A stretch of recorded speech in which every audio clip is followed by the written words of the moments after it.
I'll be back from the break and we are continuing with more of the business reports. This time around, we look at the S&B across borders. With the across borders, we definitely take a look at the business reports that are coming up from the international scene.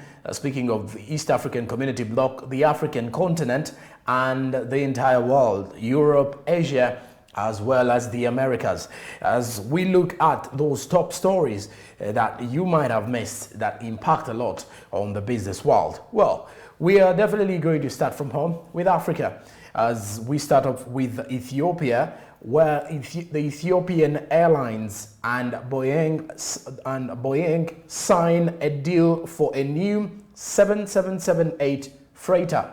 Now, when you look at the situation here, is that Boeing and Ethiopian Airlines have signed a memorandum of understanding for the supply of the 7778 freighters. Under the deal, the New York Stock Exchange listed American aerospace company will supply its long-standing partner with 5 7778 freighters. The industry's newest aircraft, believed to be the most capable and most fuel-efficient twin-engine freighter, will be heading to Ethiopian Airlines. In a statement that was dated March 4th, Ethiopian Airlines Chief Executive Tewolde Gebremariam said that the agreement would help the national carrier meet its expanding global cargo demand from its hub in Addis Ababa and position it for a long-term sustainable growth. And he actually came out and said that consistent with our history of aviation technology leadership in Africa, we are pleased to sign this memorandum of understanding with our long-standing partner, Boeing, which will make us join a select group of launch customer airlines for the fleet. Those were the statements coming in from Gebremariam, who is Gebremariam Tewolde, who is the airline's chief executive, the Ethiopian Airlines chief executive. He furthermore added that in their vision of 2035, they are planning to expand the cargo and logistics business to be one of the largest global multimode logistics providers in all continents. To this effect, they are increasing their dedicated freighter fleet with the latest technology, fuel efficient and environment friendly airplanes of the 21st century. And the Ethiopian Airlines has also started the construction of the largest e-commerce hub terminal in Africa, with hopes that the new 7778 freighters will be instrumental in this long journey of growth agenda. So when you look at this, they will be receiving 5 of those particular planes of the 7778. And as today, their cargo services in Ethiopia cover more than 120 international destinations around the world, with both belly hold capacity and dedicated freight services. According to the statement from Boeing, they launched the new 7778 freighter in January and have already booked 34 firm orders for the model. It is their latest of their planes that they've actually made for this particular year, which features the advanced technology from the new 777X family and proven performance of the market-leading 777 freighter. It is actually argued that the 7778 freighter could enable a more sustainable and profitable business for the operators, owing to the fact that it has a huge payload capacity nearly identical to the 747-400 freighter and a 30% improvement in fuel efficiency, emissions, and operating costs. Now, the Ethiopian Airlines currently operates 9 777 freighters, connecting Africa with more than 40 cargo centers throughout Asia, Europe, the Middle East, and the Americas. The carrier's fleet also includes 3 737-800 Boeing converted freighters and a combined commercial fleet of more than 80 Boeing jets, including 737s, 767s, 787s, and 777s. Boeing develops, manufactures, and services commercial airplanes, defense products, and space systems for customers in more than 150 countries. And now they have a deal with Ethiopian Airlines, as they will be supplying them 5, if you'll excuse me, 5 of the 7778 freighters. Well, still with the S&B across borders, we cross over to the other story, and this time around to our closest neighbors in the east, that is Kenya. Well, Kenya is facing food price fluctuations amidst good weather, according to reports that are coming in from the land of Hakuna Matata. Average prices of goods and services are seen rising by 6% this year, despite the projected favorable weather, which is likely to boost food production that has a higher weighting in cost of living measures. A consensus outlook from 14 global banks, consultancies, and think tanks shows inflation, a gauge for annual changes in the cost of living, will average 6.1% in 2022 on the higher cost of key imports amid weakening the shilling. This is despite the inflation falling to a 16-month low of 5.1% in February, having dropped steadily since recent peak of 6.91% last September, on the back of slower growth in food items, flat fuel prices, and a fall in electricity bills. The outlook, compiled by Barcelona-based Focus Economics, does not factor in the debilitating impact of economic sanctions imposed on Russia for its brutal invasion of Ukraine, which has worsened disruptions in global supply chains and trade. That has, as a result, constrained global distribution of oil, cooking gas, and wheat, whose prices have touched historic highs, hitting countries such as Kenya and posing high upward pressure on the cost of living.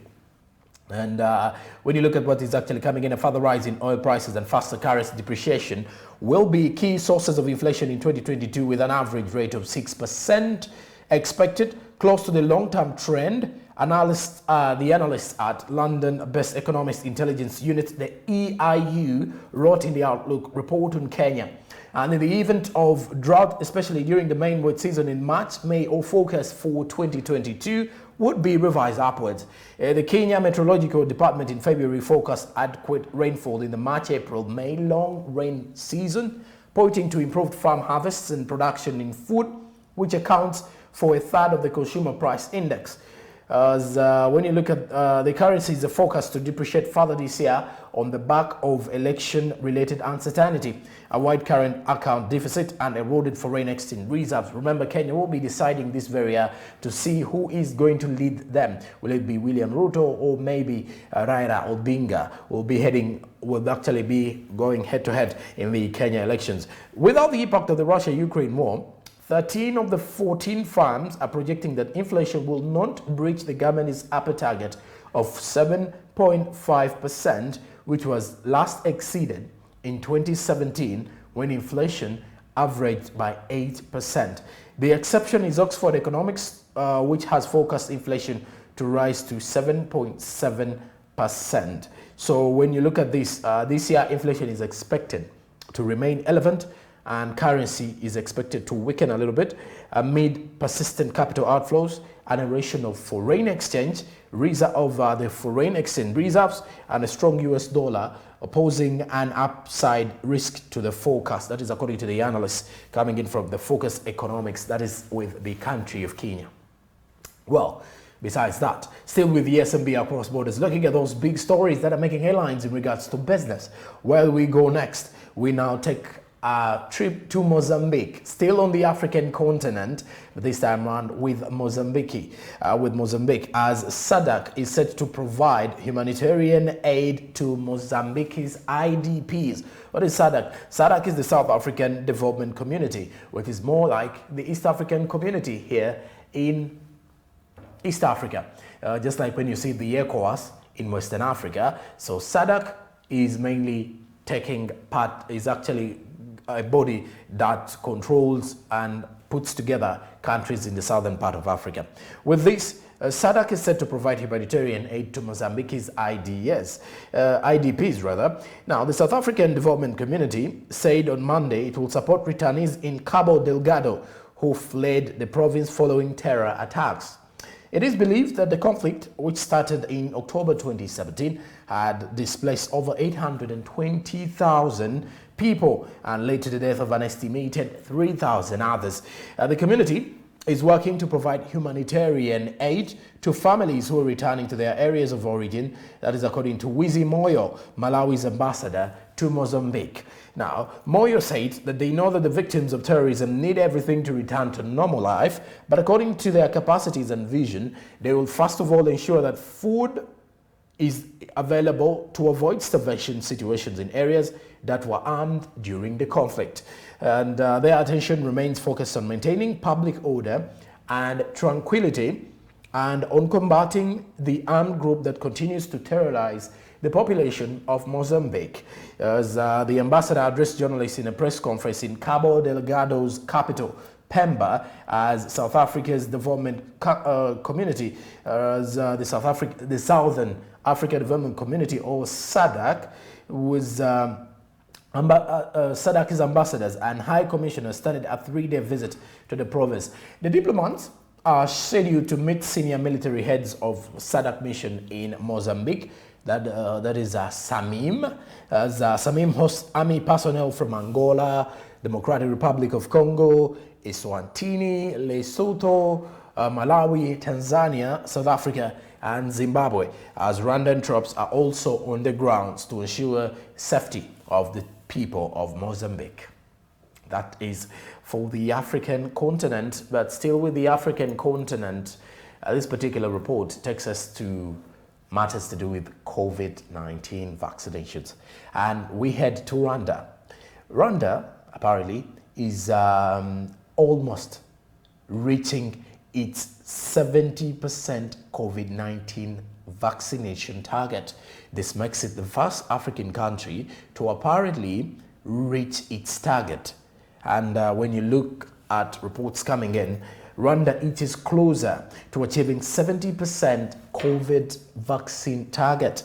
2 weeks before Rwanda counts exactly 2 years since the first COVID-19 case was recorded in the country. It was in March. Remember, even Uganda went into lockdown in March. However, the very first case was coming in April. But here in Rwanda, when you look at these 2 weeks, they will be celebrating, they will be remembering the very first case that they got. But 2 weeks before Rwanda counts exactly 2 years since the first COVID-19 case was recorded in the country, experts are very optimistic that the high vaccination rate might shield Kigali against strict COVID-19 measures as the economy fully reopens.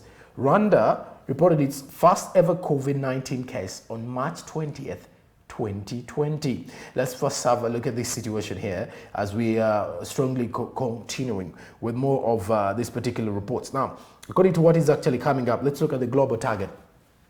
On March 4th this year, the Ministry of Health announced that 60% of Rwanda's population, all that is 7.8 million people out of its 12.2 million population, according to the national statistics, have been vaccinated against COVID-19 with 2 doses. Rwanda is close to reaching the World Health Organization the WHO's global target to vaccinate 70% of its population by mid to as of March 6th. Rwanda had fully vaccinated 7,889,839 people, and 1.8 million people had received their booster shot. The country that is in the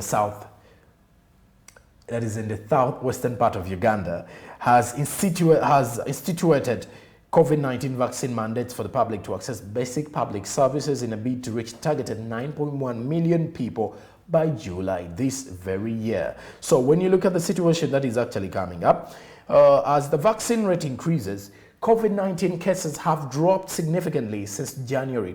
The trend has given the government confidence to lift curfew and fully open activities for the very first time in 2 years. Now, let's look at this particular one. Rwanda's State Minister in charge of primary health care, that is Dr. Francis Mpunga. Dr. Francis Mpunga said that the current vaccination and infection rates might mean that even if a new variant emerges in the future, there is quite a huge confidence that its effects would be less severe and measures to contain virus could be less strict. In addition to the vaccine mandates, Rwanda has apparently installed mobile vaccination sites in public places and crowded spots in Kigali, including markets, malls, and bus stations. The vaccine is also available in public health centers and hospitals across the country. When you look at Monday this week, that was on the 7th, Rwanda opened its land borders following traders, families and friends to cross for the very first time in 2 years. Which land borders? Borders which also included the border between Rwanda and Uganda. Gatuna border. As a movement is expected to return on the borders this week, Rwanda's health officials have expressed concern that this would mean more imported COVID-19 cases from regional countries.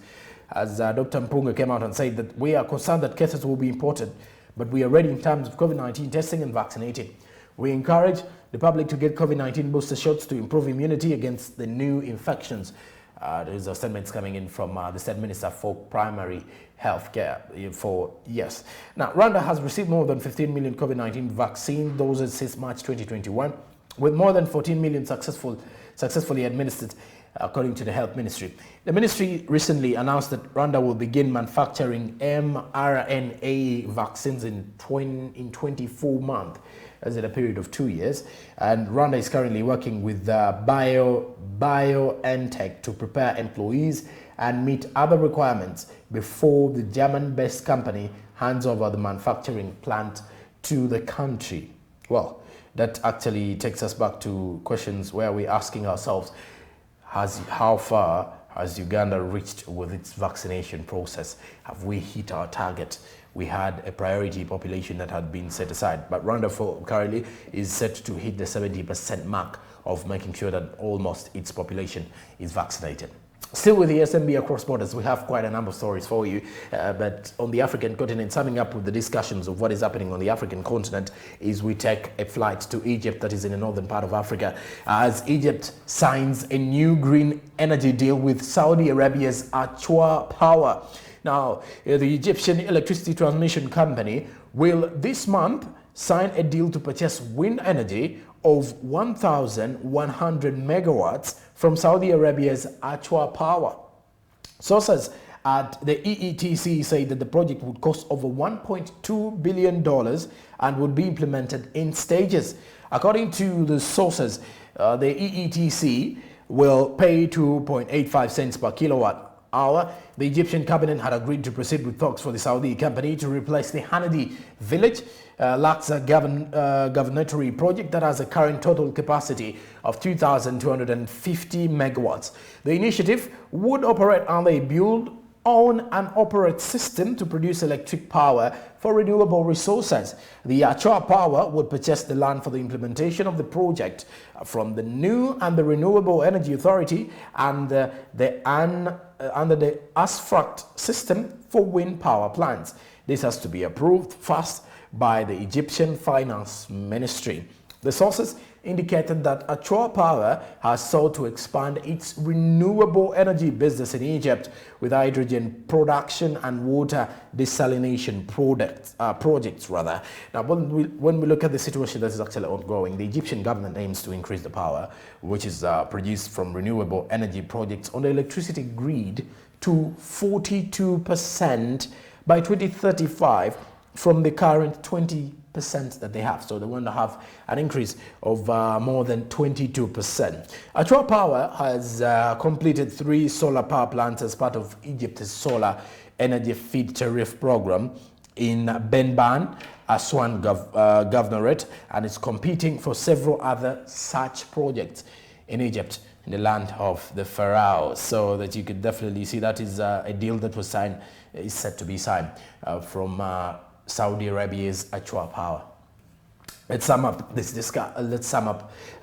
angle, this segment of the SMB across borders, where we look at international reports. And here, if you'll excuse me, is now heading to the Ukraine and Russia war, the conflict that is still ongoing. Now, let's look at this. The conflict could impact food prices on the African continent, according to reports that are coming up. Let's first have a look at these and how best can we solve this, still in the long run of seeing how African governments can adapt to a situation whereby we may suffer in the long run. The higher food prices and slumping trade, how the war in Ukraine could hit Africa.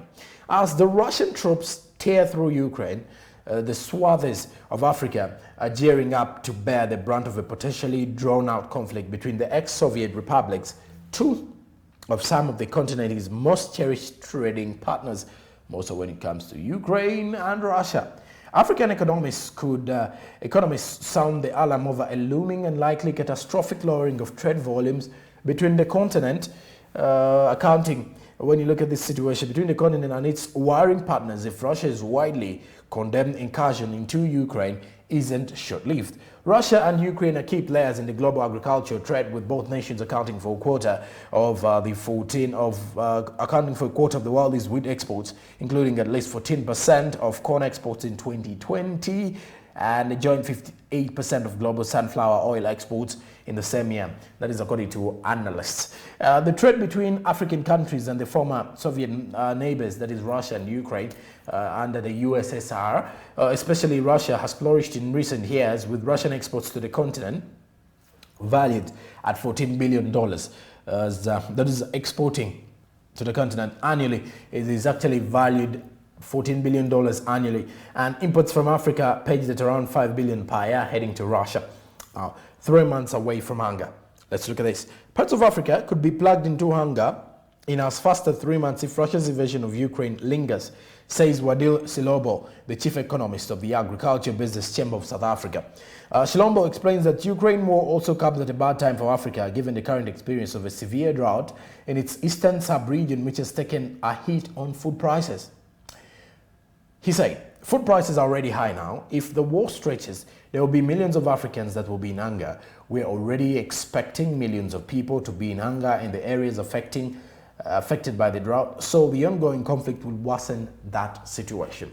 Africa's biggest economies, such as Nigeria, Egypt, South Africa, Algeria, and Kenya, are major importers of Russia's agricultural exports, putting them at risk of spikes in food prices if trade is disrupted. One of the things that Kenya actually imports is wheat flour. And let's look at this as well. Shilobo adds that sanctions targeted at Russia could also complicate Africa's exports. Russia still receiving those huge sanctions. The former economist Dumiso Hadebe agrees that Africa is likely to see disturbances in the supply chains that pertain to goods and services that are exported and imported between Russia and Africa, as Russia is slammed with a barrage of sanctions by critics of its Ukraine invasion. The fight is definitely going to hit us hard if we don't work harder, or if at all we don't think faster for the African continent, something that is quite difficult for us to actually try to see and evaluate how best we can not be affected with this. Well, with the assembly across borders coming to this particular situation, you can pick up a story, try to understand where we've traveled to Rwanda, Kenya, Mozambique, Egypt, back to the European continent, trying to build on situations, how the African continent is faring in terms of business. We're definitely here to make sure that we kickstart your day, making you have a brighter day and starting your day. You cannot have any morning show, definitely. And if at all you want something for your morning, key expert analysis, key interviews, exclusive interviews, business reports, down to business tips, inquisitive information, variable, when you look at that, valuable information in any regard, is for you to actually make sure you keep up with Smart 24 TV and kickstart your day with Smart Means Business. I am Joran Paul Sonker. We do take a break, but when we do return, we continue with more of the business reports. We have business tips, we have business quotes for you coming your way, and later on we shall also be looking at the SMB Insight. This time around with the SMB Insight, we shall be looking at the African Continental Free Trade Area. Those among many of the things that we do have for you after the break. Stick around. Smart Means Business continues. This is Smart 24.